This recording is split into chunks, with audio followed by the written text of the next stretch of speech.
5 p.m. Here at the caucus room on Tuesday, April 27th, 2009. President or myself, Jack Knapp, Chairman. We have also members of the ad hoc committee, Councilman Greg Seabury, Councilman Fred Visconti. We have from Corporation Counsel, Les Pinner. We have from the Mayor's Office, Ted Consumptis. We have the Tax Assessor's Office not represented, although we do have the Tax Collector, Darren Scott Ferguson. Representing both the Tax Assessor's Office and the Finance Department is the Finance Director, David St. Hilaire. And we have several members of the public here, concerned members of the public also present. Okay, at this point I'll call upon, I guess, who do I want to call upon? I guess we'll call on David, or Les, we'll call on Les. All right. For a brief explanation of our position here. Thanks, Mr. Chairman. Gentlemen. Sir? Tax freeze. There are two ordinances at present providing, these are local ordinances, providing for tax relief for senior citizens. One is the tax credit, and secondly is the tax deferral program. The second one you guys reviewed and adopted, I think, about a year or two ago. This program is the tax freeze program for the same grouping of folks. The tax freeze program operates basically like this. The same rules apply. You have to occupy the property as your primary residence for at least half the year. You have to be 65 years of age or over. It's got to be your primary legal residence. You have to apply. The assessor provides an application to those that are interested and qualified. They provide an application to them to apply for the program.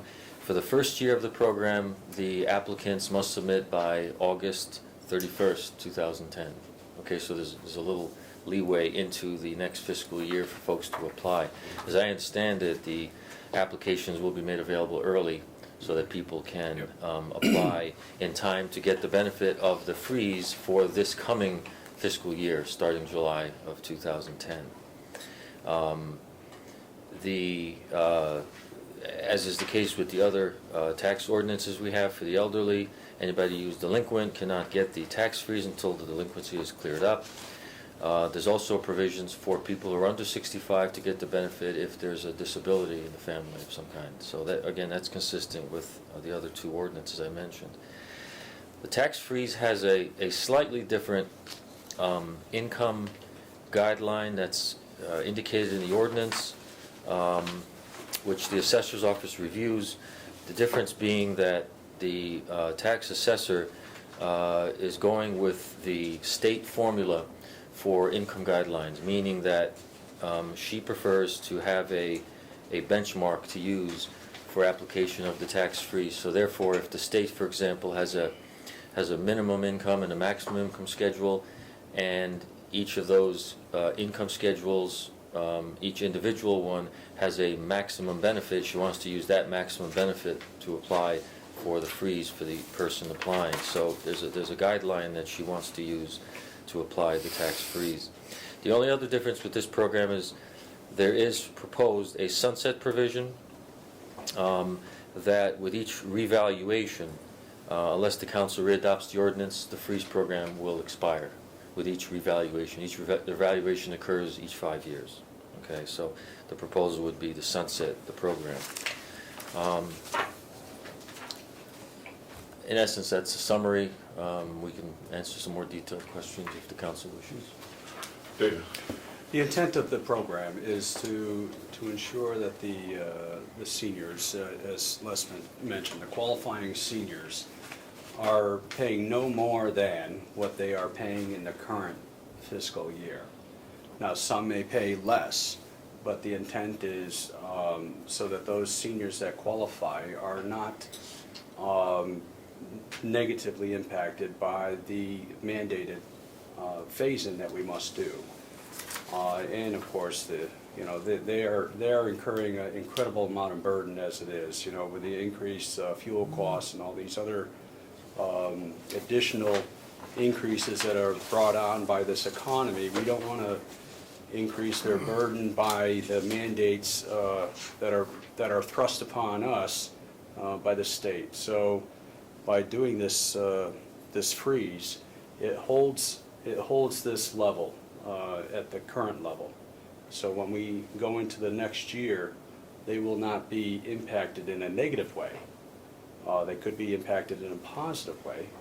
And more seniors and other, people that may qualify because of their disability may actually see a reduction. But the intent is that they would pay no more than what they're paying in the current fiscal year. Would you know what the dollar figures were over the past couple of years that may have It's been the impact of the city? It's fluctuated because the numbers are constantly changing.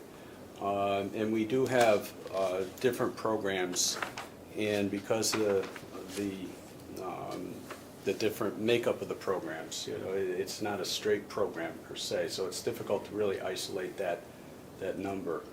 And it's not you're not dealing with a high dollar amount. The current tax collections that we do and the techniques that we use can absorb whatever, I guess I don't want to say cost because that implies that there's a negative intent to this, but whatever the impact to this may be, we can certainly absorb it by the techniques that we use in our collections area. Okay.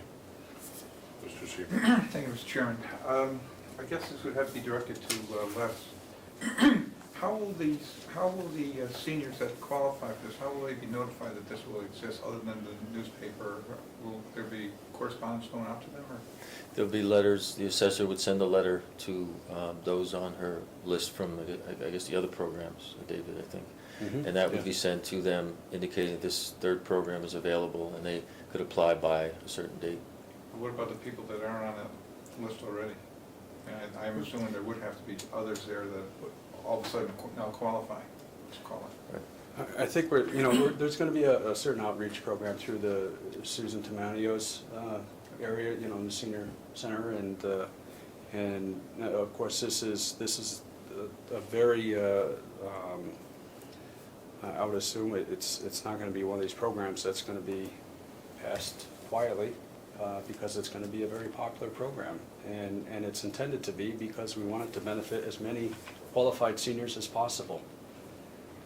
So the intent is to get the word out, and through whatever means we can. We know the people that have applied in the past and are part of it, so we're going to try that method as well as using our network that we have through our own senior program with Susan Tamanio's group, and of course the newspaper, and we'll have something on our website as well. And not to speak to Ted or his office too, but there's sometimes a press release put out about a program like this. Mhm. And the ordinance itself will have a public hearing and a Mhm. process where people will become aware through this meeting and the public hearing and the committee of the whole, whatever happens, to publicize this.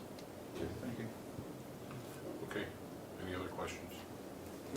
Thank you, Mr. Chairman, through the chair, to David. There's no way then we can get some kind of a figure as to what the numbers would be with this program? What it would be? Well, and, a good ballpark figure. It's probably going to be a couple $100,000. I would say that's it's a pure guess. It really is a pure guess. Because you're talking about the incremental difference is what you're talking about. Not, like these people are completely exempt from paying taxes. That's not the case. You're talking about the incremental difference is all you're talking about. So if you're worried about this impact is going to be huge because you're saying this group of people are exempt from paying taxes, that's not the case. They're going to be frozen. So they're still going to be paying the taxes that they're paying this year. It's the incremental change that we're talking about. Okay, fine. Okay. One more question. Yes. Les, and I know this has to go to a public hearing, I'm aware of that, but how does it come out of this ad hoc? Is it just recommended that we go to a public hearing, or is it go to a public hearing with a positive recommendation for us to the council, or how should a motion Just, be made? if you make a motion, you should just recommend the program and the adoption of the ordinance to the council, and in May, the council will ship it to the public hearing. You And don't- then you we'll do don't- the public hearing in May and be able to vote and close it out in June, so it'll Right. affect the taxpayers effective July 1st. Right.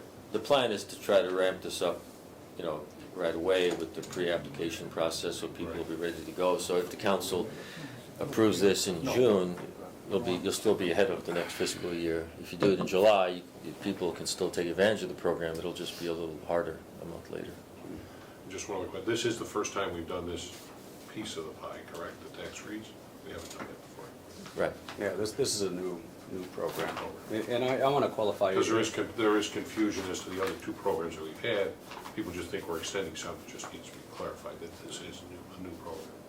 It's an additional, and again, Colleen, the way she described it to me, the best I can describe it is that this is an additional credit component to the elderly. In other words, if you get a deferral, if you qualify for that, that's a credit amount. This will be an additional credit amount. It could be no more than, I think, 75% of the total tax bill. So people have to pay at least 25%. This will be additional credit off your bill. Okay. And, excuse me, just, Chairman, if I may.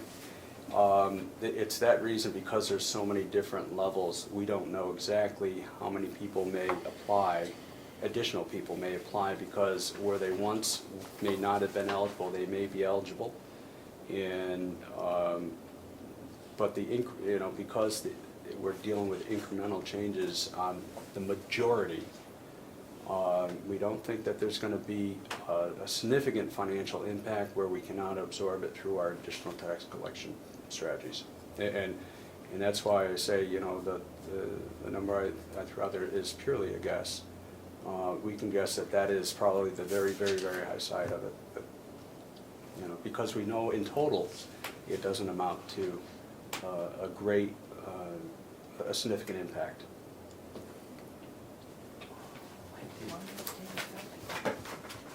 July 1st, Oh, 2011?